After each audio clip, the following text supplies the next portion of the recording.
All right, welcome everyone. Thank you for joining us today. My name is Adan Sanchez. I'm currently serving as the Acting Dean of Student Affairs at San Diego City College. And we have the honor of hosting today's event. Um, just give me 1 second. I lost track of the sound there. All right, here we go. Well, thank you again for joining us. I have the honor and pleasure of introducing our speaker for today, Sylvie Taylor, who is the president and founder of Taylor Insurance and Financial Services, located in the financial district of Pasadena, California, and serves as a financial advisor to high net worth individual business owners and families. Over the past decade, Sylvie has been widely recognized as one of the most accomplished producers in the industry, receiving the National Association of Insurance and Financial Advisors Award, Agent of the Year, Los Angeles in 2010 through 2012. Sophie began his career at age 22 with New York Life Insurance Company, where he soon ascended to the Chairman's Council, reaching the ranking of #1 broker in Los Angeles, 2006 through 2013. And a little background on him, and Sophie was born and raised in Pasadena, California, and as a top flight high school athlete playing for varsity sports. And Sophie completed a notable collegiate basketball career at Concordia University in Portland, Oregon, graduating magna cum laude with a bachelor's degree in business management. And Sophie continues to live in Pasadena with his 3 daughters. He loves being a hands-on father as he raises his children to be strong, independent women. And again, I just want to thank you again for this opportunity to join us today as part of San Diego City College's Black History Month series of events. Today's event, Financial Planning 101, how Black families can create generational wealth right now. So if you all can help me welcome Sophie Taylor, I'll pass it on to you now. Thank you so much for the warm introduction. I want to share a commercial. In 2018, I was featured by LinkedIn, the business app, in their first national commercial campaign entitled "In It, What Are We in Our Business For?" And I wanted to share this with you here and give you a glimpse on who I am as a father and as a business owner and man in general. So enjoy. When I graduated college, I made a promise to myself that I'd never look back one day at my life and say, what if? What if I'd have tried a little bit harder? What if I'd have taken that chance? What if I'd have opened that door? So my father's from Ghana, West Africa, right? Scholarly guy, PhD, doctor. And when I say, hey, I'm graduating, I think I'm gonna become a financial advisor. And he goes, what? What is that? And how do you get paid? He thought I was a fool. I thought to myself, you know, I can't explain it, and I can't tell you how it's going to work, but I believe it's going to work. It's all about perception.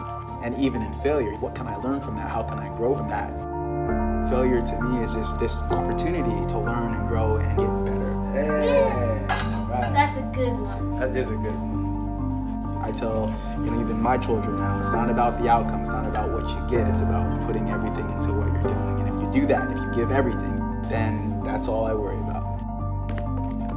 Sports have always been a big part of my life. The game of basketball in particular, because basketball parallels life, and it's like, don't ever give up. Sports represents hard work, perseverance, learning how to win, learning how to lose, learning how to work with a team, and that paralleled into success in business, because a lot of those traits are very much the same. I believe that relationships are the lifeblood of business, right? It doesn't matter how smart you are, it doesn't matter what company you work for, it doesn't matter what product you're selling. People do not know, like, and trust you, they're not doing business with you. So I just spend all of my time really working to strengthen relationships with people. But as I continue to grow my practice, I found LinkedIn to be a very useful tool. I use LinkedIn for that connectivity and that opportunity to touch people. I would have never met that school teacher in New Jersey. I would have never met that contractor in Dallas, Texas, right? It's that constant connectivity. That's been tremendous for me in life and business. My name is Sylvie. I am a financial advisor and I own an insurance and financial services practice here in Pasadena, California. The impact and the depth of a relationship, that's what dictates success.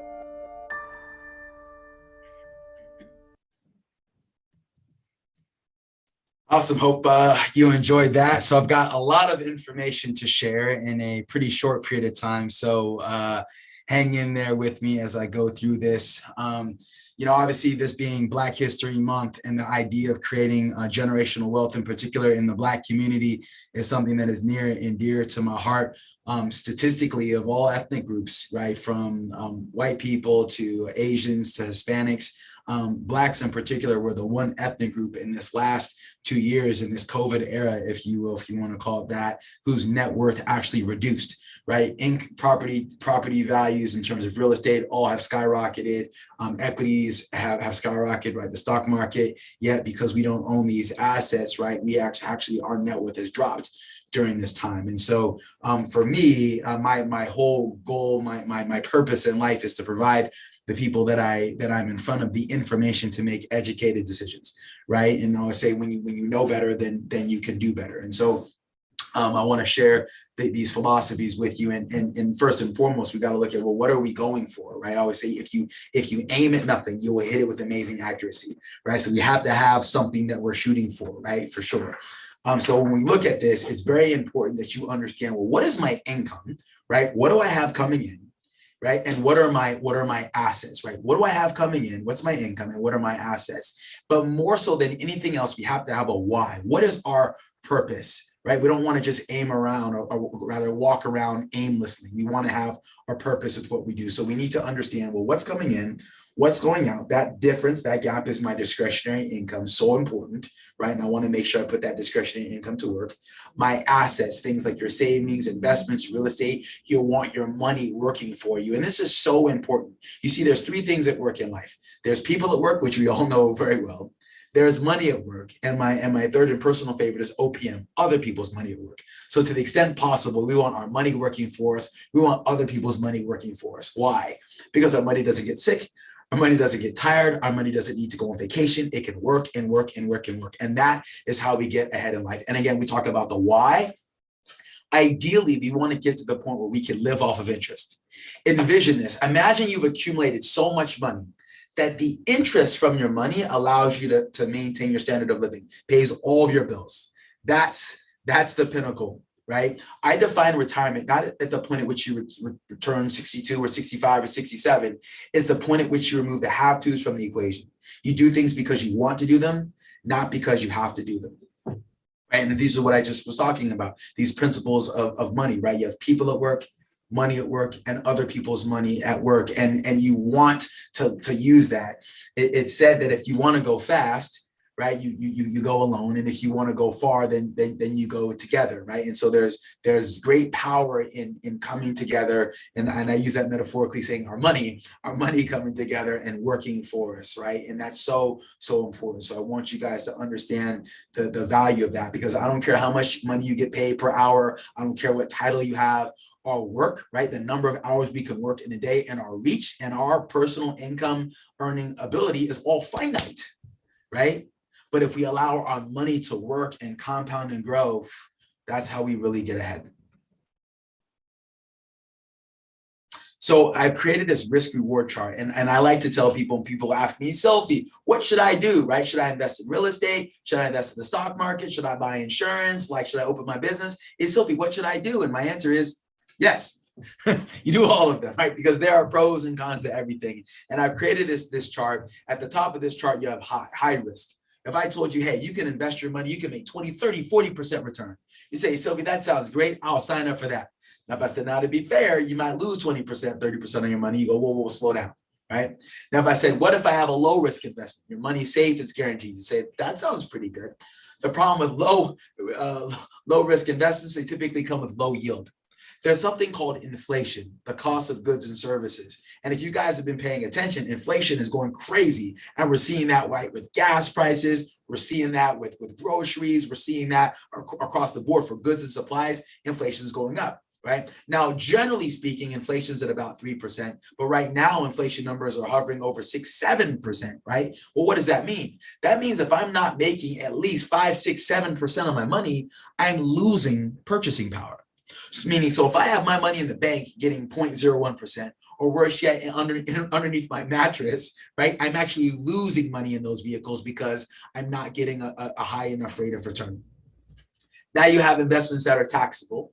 And the value of a taxable investment is that it provides liquidity, meaning I can invest my money, I can get my return, I can pull my money out whenever I want. Now, the problem with taxable investments, they're taxable, right? I make 8%. I have to pay taxes. Uncle Sam takes a third of my money. I net 5%. So I don't truly get to enjoy the true yield of the true impact of the return, rather, because of my growth is being thwarted by taxation. On the flip side, I've got tax-deferred vehicles. Tax-deferred vehicles are things like 401ks and IRAs and insurance, which are all great. The problem is, with the exception of one offering out there, tax-deferred vehicles are retirement accounts, which means if I take a distribution before the age of 59 and a half, I'm subject to a 10% IRS penalty and income tax. So if you're following me, it kind of sounds like I'm saying good things and bad things about each aspect of this matrix. And again, I am, because again, I don't believe in perfect products. Pros and cons to everything, but we want balance and diversification, right? We want to put money in each one of these buckets and give ourselves a chance to reach our goals in the future. So it's also important that we need to understand, well, what's most important to us? What's most important to me may not be the most important thing to you or the next guy or the next lady, right? We're all individuals. So identifying, well, what's most important to me? Is it life insurance? Is it long-term care? Is it college savings? Is it retirement planning, disability, estate planning? No right or wrong answers, but we really need to identify what moves us, right? What troubles me, what keeps me up at night, and then make sure that we attack those things first, right? Now, we talk about generational wealth, and one of the most powerful ways to create generational wealth is utilizing life insurance, right? And oftentimes we don't really understand life insurance, how it works, how it can be utilized for our favor. And this is something, again, that people in the African-American community in particular have not done a very good job of. So I'm going to explain it to you, right? People buy life insurance for one of two reasons: need or greed. I define need as income replacement, right? There's this concept, and I'll share it with you here, right? When we think about it, right, we have to ask these questions when we talk about need. If you didn't come home tomorrow, what would happen to your family? And how does that make you feel? And how much money can you comfortably set aside on a monthly basis to solve this problem, to protect your family? And so when you think about it, right, we can't replace fathers and mothers. We can't replace husbands and wives, but we can make sure that the money that we would have otherwise brought to the table will be there, right? And one of the biggest challenges is, and we have to remember, tomorrow is not promised, right? Am I going to wake up tomorrow? Am I going to wake up a month from now, a year from now, 10 years from now? I don't know.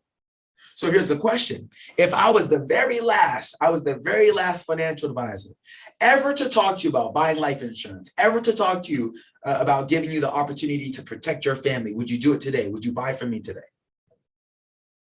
How do you know that I'm not?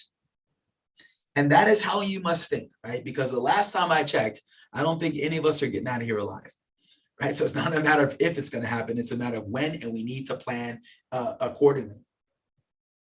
You guys saw in that commercial that I've got 3 daughters, right? My oldest is now 15, believe it or not, and I've got twins who are 12. I used to pray to God that he'd send girls to hang all over me, and he took me literally and gave me 3 of them. So be careful what you ask for, you might get it, right? But when we're figuring out, okay, so if we find out bought in, I need life insurance, but how much even do I get? It's very important that you understand the concept of human capital. What is human capital, Sophie? Human capital is the present value of your future earnings. The present value of your future earnings. So what does that mean?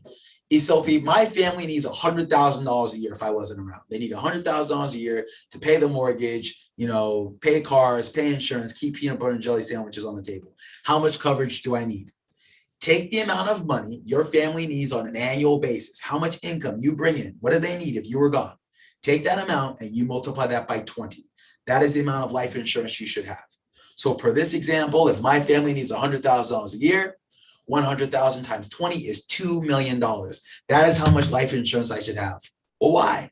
Because a 5% payout rate, distribution rate, on $2 million would generate $100,000 a year of income to my family in perpetuity, thus replacing my income to my family, right? That's why that's that number. From my estimation and my 22 years of experience in this business, I feel like 99% of people, most people are underinsured, right? 40% of people have no life insurance at all, so that's a problem.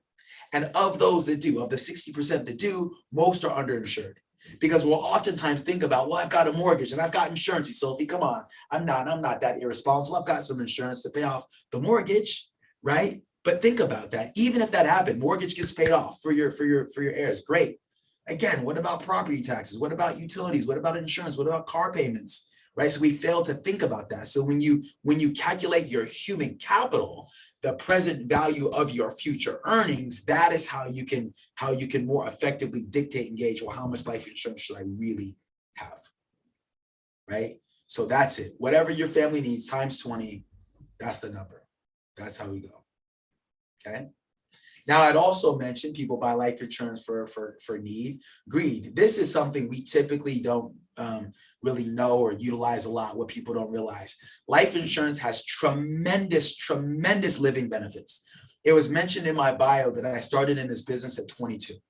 And when I was 22 years old, if you came up to me and said, hey, let me talk to you about life insurance, I would have said, why? Right? I'm 22. Call me when I'm 80, right? Don't you buy life insurance just before you die, right? And being in this business and understanding the way that the products work, I've come to realize that, wait a minute, life insurance is a young person's product, in that the younger I buy it, the better it is, because my premium price is fixed at the time of purchase.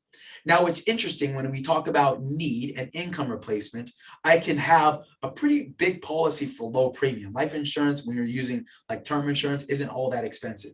When I buy life insurance as an asset class for greed, there's actually tremendous living benefits in there. What do you mean living benefits? Imagine this. Imagine if you got all your car insurance premiums back if you didn't get into a car accident. What? Imagine if you got all of your health insurance premiums back if you did not go visit the doctor. That's how a permanent policy works, right? So how, Sophie, then do we figure this out? How do I gauge how much permanent life insurance I should have, right? A few other questions. What age do you want to retire? I want to retire at 60 years old, Sophie, 60 years old. How much income would you like in retirement? I don't know, I'd like $100,000 a year. So I'd like $100,000 a year of income at age 60. And again, remember that aforementioned quote, if you aim at nothing, you will hit it with amazing accuracy. So it's very important for us to draw the line in the sand and determine how much income we want and when, right? Because now we can develop a plan, right? So there's this pesky thing called inflation. Again, I talked about that earlier. Well, what is inflation? It's the cost of goods and services and how it increases over time. So we can see that depending on how much time you have between now and your retirement age, right? Inflation is going to have an effect, right? So if we just stuck by inflation rates, which are normally around 3%, think about this, ladies and gentlemen. At a 3% inflation rate, the value of my money is chopped in half every 24 years. So if I'm 40 years old right now and I want to retire at 65, my purchasing power is going to be chopped in half. Explain that to me in English, Sophie. What I mean is, if I think I can live on $100,000 in today's dollars, what I'm really saying by the time I retire is I want $200,000, right? Again, because my purchasing power will be chopped in half. So we have to think about that as we're doing our plans, right?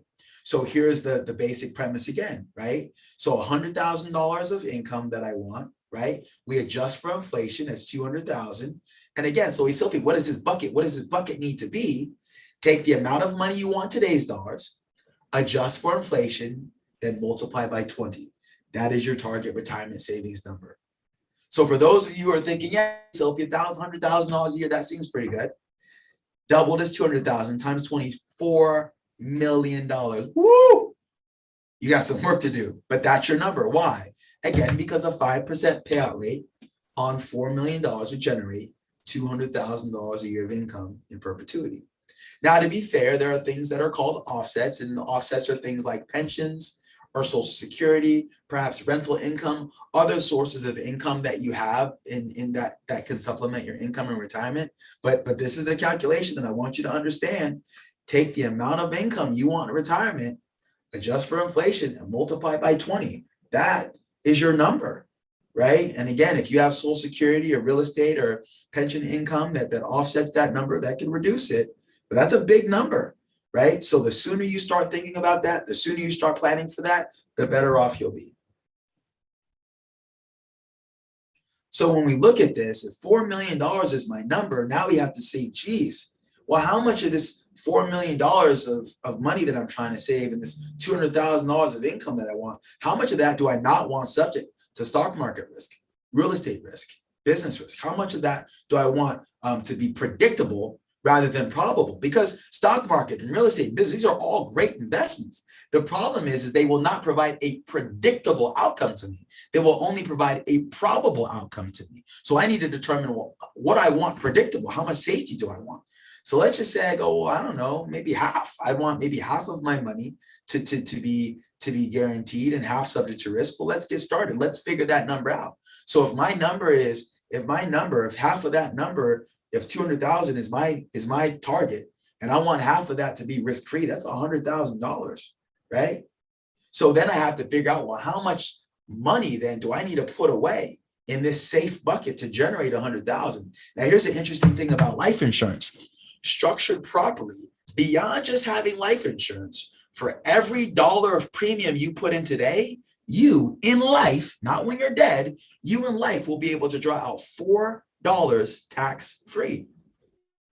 What? Yeah. It's like a Roth IRA. You don't get a deduction for your contribution, but you do get tax-deferred growth and the ability to pull out money income tax-free in life.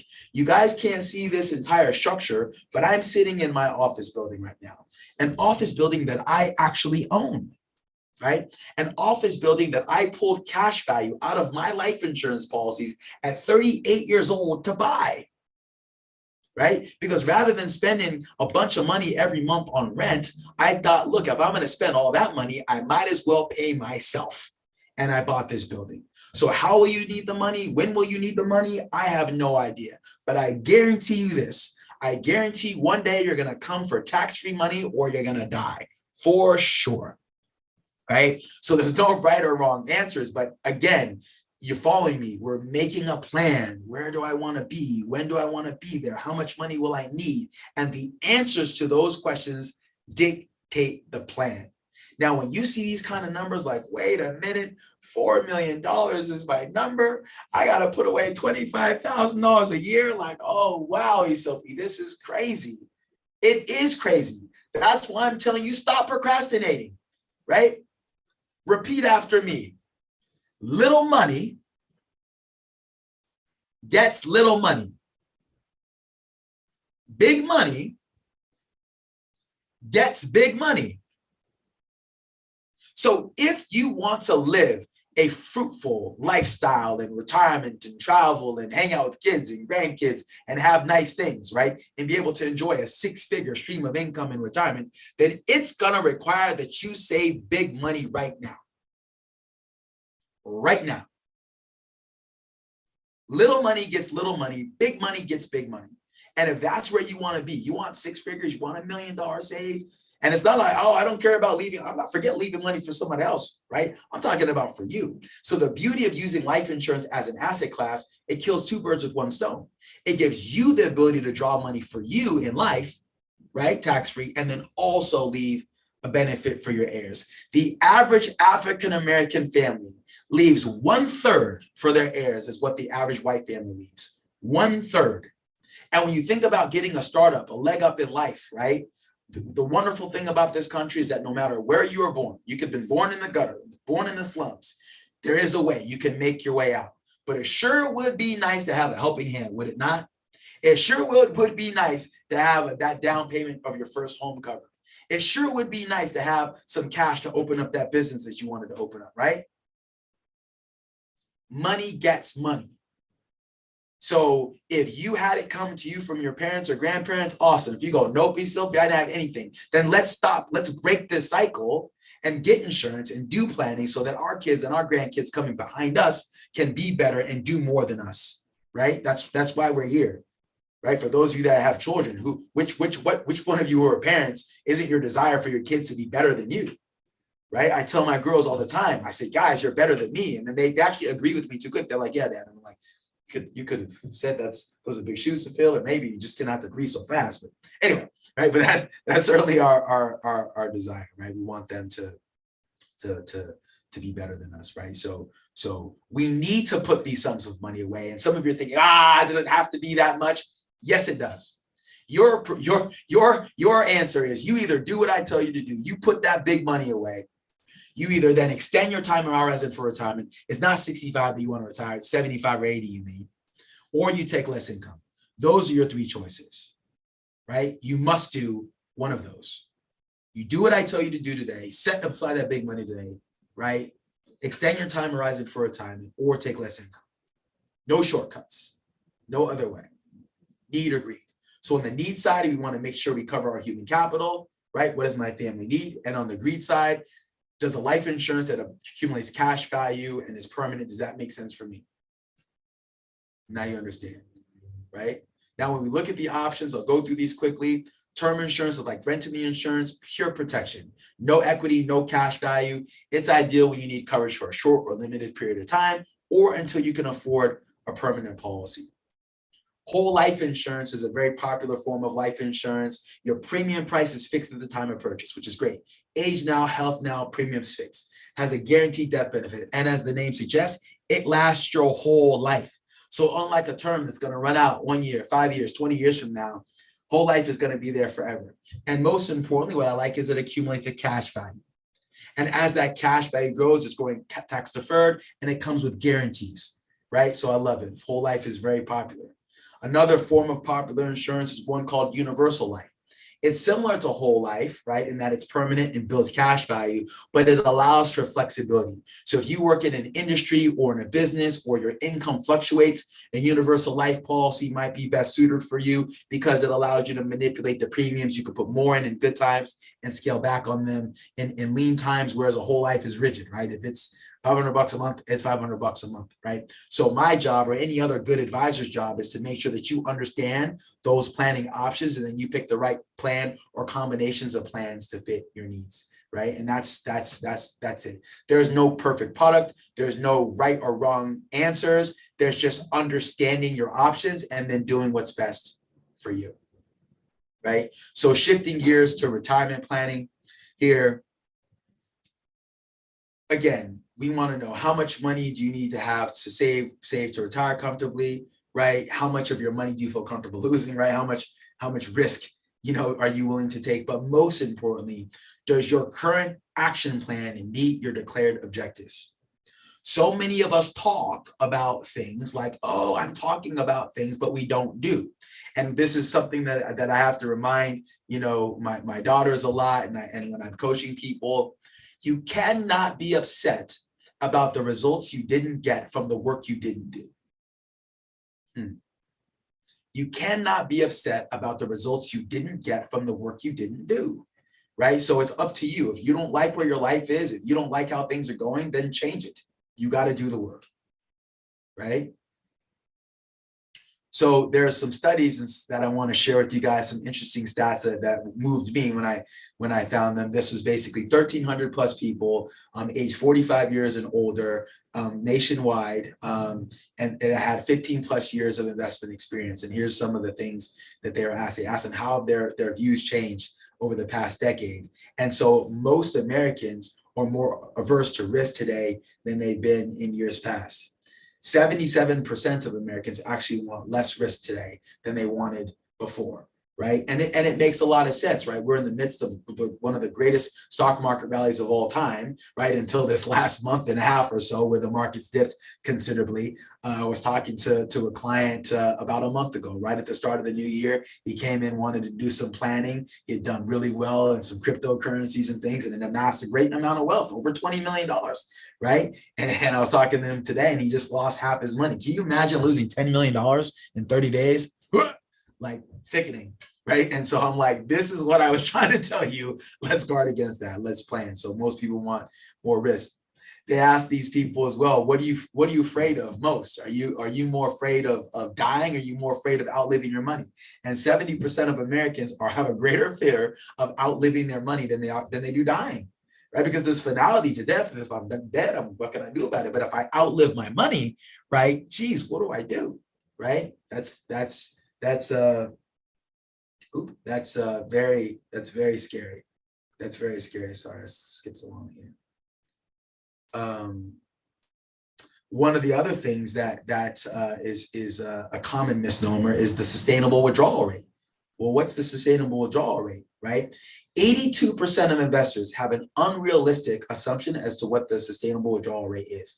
And quite simply, the sustainable withdrawal rate is the percentage of your savings that you could draw every year and not run out of money, right? Most commonly, people think the sustainable withdrawal rate is somewhere between 4 to 6, 4 to even 10%. And you can see here from these stats, right, that at a 3.44% withdrawal, and so put this in perspective, if I had $1 million and I was drawing 3.44%, that means I'm drawing $34,000 a year.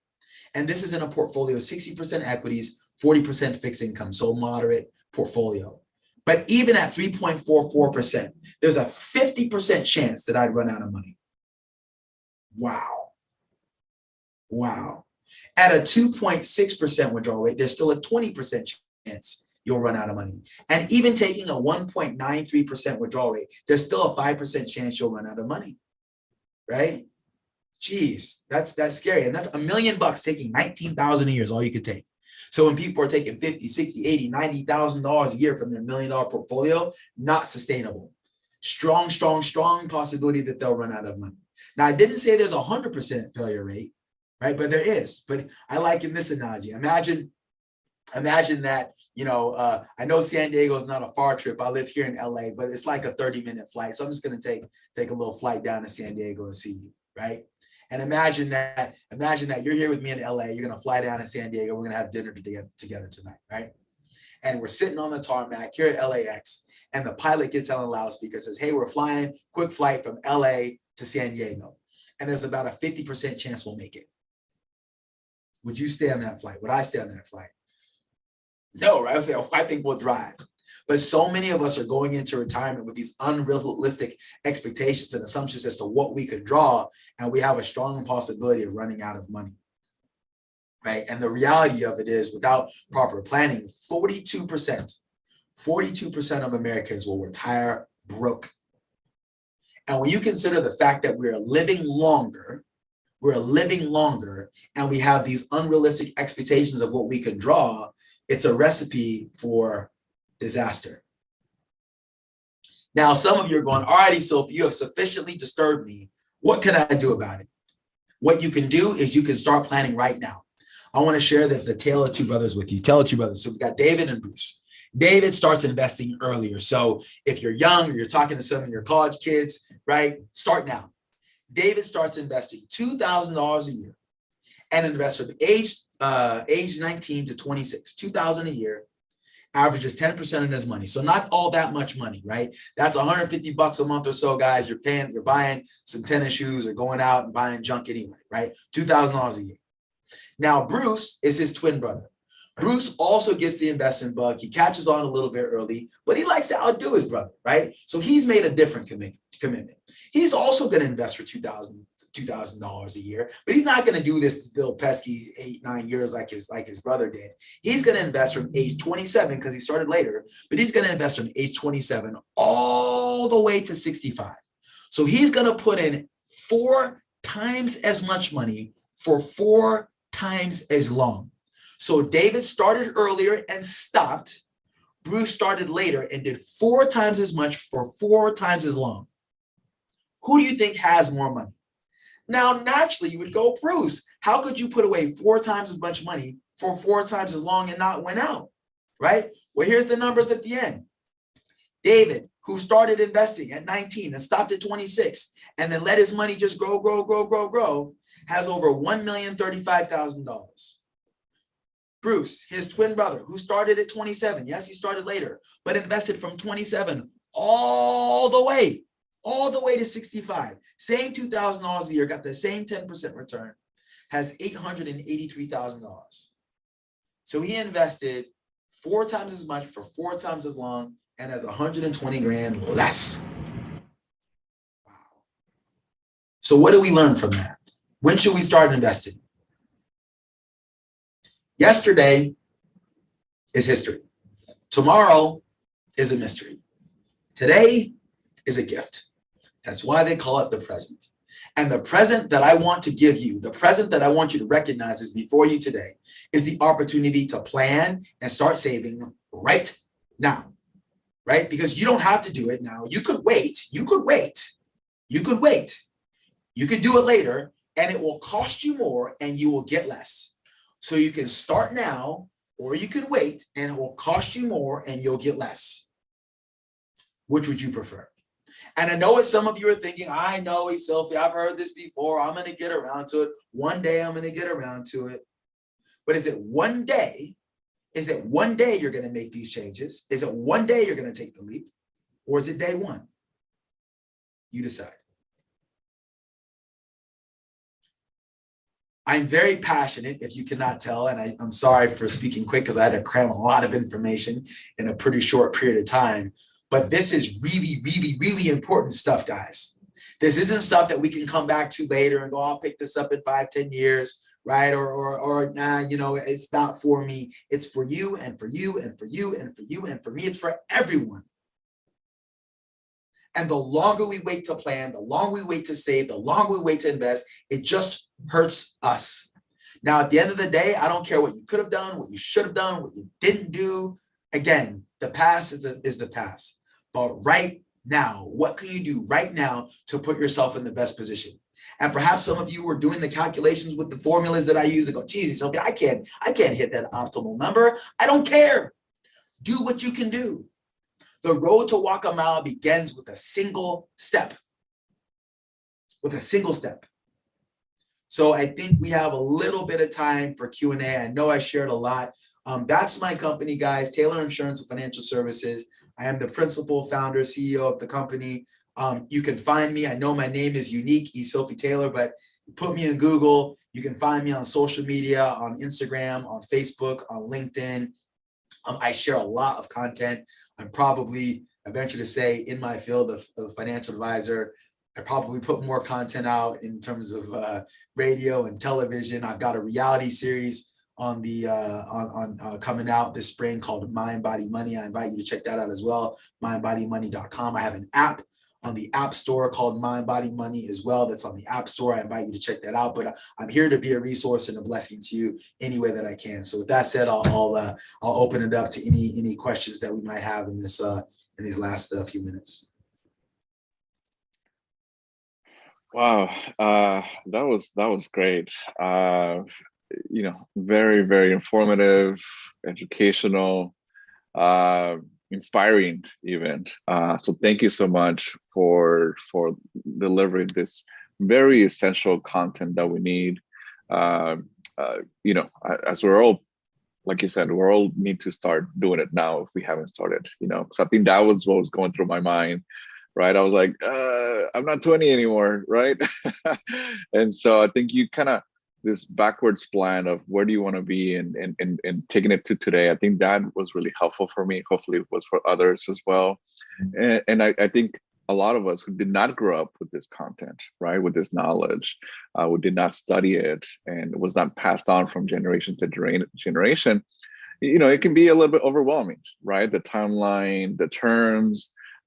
So what I definitely would love to, I'm going to explore the app that you mentioned, your app, but what other reliable resources do you have for folks, as they're Yeah, starting to I themselves? also I have a book on Amazon. It's called Ask the Experts. For the things that you're talking about, we're asked to make all of these decisions about insurance and investments and real estate and loans and right, yet never given a rule book on how these things work. So the whole premise of my book, it's a multi-author book. I include attorneys, CPAs, bankers, insurance professionals that educate the reader as to how this works. When you understand how something works, then you can choose. I graduated top of my class with a degree in business, and I didn't know 99% of the stuff until I was in it and doing it. And when I realized it wasn't even that my parents materially withheld this information from me, they didn't know either. Right. And so this is something I think that plagues, and this isn't truthfully a Black person's problem or Hispanic or Asian. I mean, white people too, right? This is something, financial literacy in general is something that is not taught across the board. But again, if I'm coming from an impoverished area or middle class, I have a tougher road to climb. And so I need to understand these things, right? If I grew up with a trust fund and wealth and real estate and business and things, yes, it's also important for me to understand so I can maintain that wealth, but I have an advantage, right? If I'm coming from the bottom and I don't understand credit and I don't understand real estate and I don't understand loans, I don't understand insurance, right? I'm at a disadvantage, right? So if you're down, and the way, although you can come up in this country, it is designed in such a manner that if you're down, stay down. Right? Like you have to actively, proactively do something, right? And so many times in life, we're waiting to be given a chance. I can't wait to be given my chance. And in this life, you will never be given a chance. You have to take chances. You have to be proactive, not reactive. But ask the experts. If anyone emails me or reaches out and wants, I'll actually send you a complimentary copy of my book. I don't know how many people are going to watch this, so I'm going to cap it at the first 50. So I don't commit myself to sending out 10,000 books, but the first 50 people that reach out to me and say, hey, Sophie, I want a book, I want that Ask the Experts book, I will send you a copy for me. And again, you'd mentioned the app, Mind, Body, Money, on the App Store. We actually have a new version that will launch tomorrow, actually. But great content, both in mind, power of manifestation and positivity, body, health, and wellness, so important, and money, and how those three things work together. And that's what we need to have. Those three things work together to be the best versions of ourselves. Great. I know we do have one more question. I know we're at the end of the time, but see if you can answer it. It says, is it possible to invest about $10,000 in a retirement plan the first time and then invest $2,000 annually? Correct.